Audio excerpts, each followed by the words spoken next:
We design unconventional football concepts, and in this video we are combining some of the biggest international rivals, creating joint logos and of course jerseys. Last time we merged football clubs, so it's time for the national teams. Remember to subscribe and enjoy. Let's kick things off with England and Germany. Pretty obvious matchup for England, not so much for Germany. You know, they tend to see Italy as their biggest rival, but it doesn't matter. We've got the logos of both national teams. We're cutting out the eagle with the circle around it, erasing the text and the inner ring. Actually, let's grab that outer circle too, but we'll make it blue. The hardest part was figuring out what to do with the lions. We tried a bunch of things. Behind the eagle, weird. Curved around the circle, even worse. So in the end, we placed one at the top and one at the bottom, like this. Of course, we had to include the roses, that's a must, so we added them here like this. Small detail, but important. We changed the yellow centers to gold, and boom, first version done. But we didn't stop there. We also wanted to make a less unusual, less overcomplicated version. So we went with a classic shield shape, gave it a double outline, put the eagle on top, lion at the bottom, roses around the edges, and one more right here,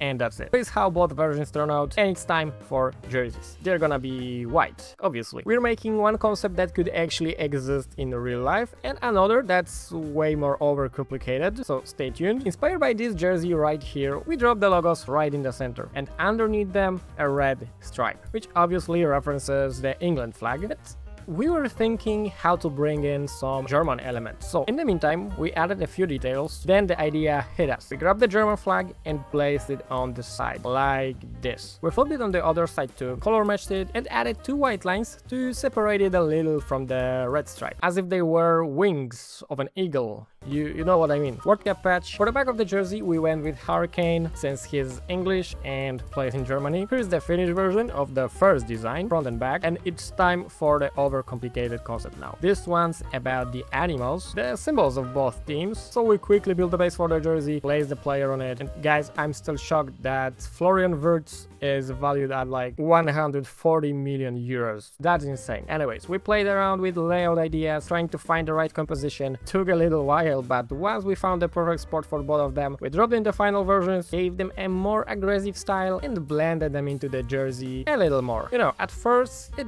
didn't look great. This one neither. Here is what the final second concept looks like. Also, here are both designs on a different, more realistic mocap. And let's get back to designing. We couldn't leave out France and Italy today. Everyone remembers, or should remember, the 2006 World Cup final. In my opinion, the jerseys we designed for this matchup might be the best ones in the whole video, but first things first. We've got both logos side by side. We kept that original shape, threw in the Italian flag in the background, put the Gallic rooster front and center, like that. We had to add some blue elements to tie in more of that French vibe, and finally added some gold accents. This is something, you know, both badges have in common, and that's it. Super quick design. Time for jerseys. We are creating two designs, a blue one, of course, and a white one. We'll start with the first one, and we're wondering, how do we combine these two shades of blue? First, we tried playing around with gradients, but it didn't look great. But, as you remember, Italy's 2022 home kits looked like this, and that gave us a bit of inspiration. We split the jersey in half, dark blue on one side, like the French kits, light blue on the other. The jerseys will be Adidas, because Italy is currently sponsored by Adidas. Gold accents, and as a detail, a rooster feather pattern on one side and olive branch pattern on the other. The number,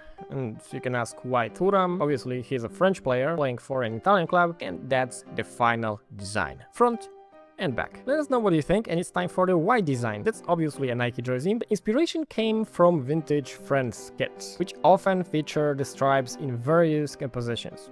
So, on one side, we'll place the Italian flag, like this, and on the other side, the French flag, this way. The flags will also appear as accents on the calves. This time, it'll be a goalkeeper from the Italian national team, and boom, second design is done. You keep saying we overcomplicate our designs, so today is something simpler. Here are both designs on a different mockup for a little comparison, and if you need social media graphic templates for your team, we've got you covered. We just dropped our first social media packs on our store. They're super easy to edit yourself, no experience needed, and you can do it all with free software. Each pack comes with a quick tutorial, even a kid could follow it. We plan to add new new templates every month so you can keep your teams or clients' social media profiles fresh. Link in the description. And okay, I promise we'll get out of Europe today, but first the country of Cristiano Ronaldo and the country that keeps producing football stars non-stop. And by the way, some of you asked for a jersey for Diogo Jota, but we are not looking to make content out of someone's tragedy, so yeah, that's for your information. Let's get back to the video. That was the biggest challenge of the episode, combining both logos in a way that makes everyone happy. We scrapped our first idea.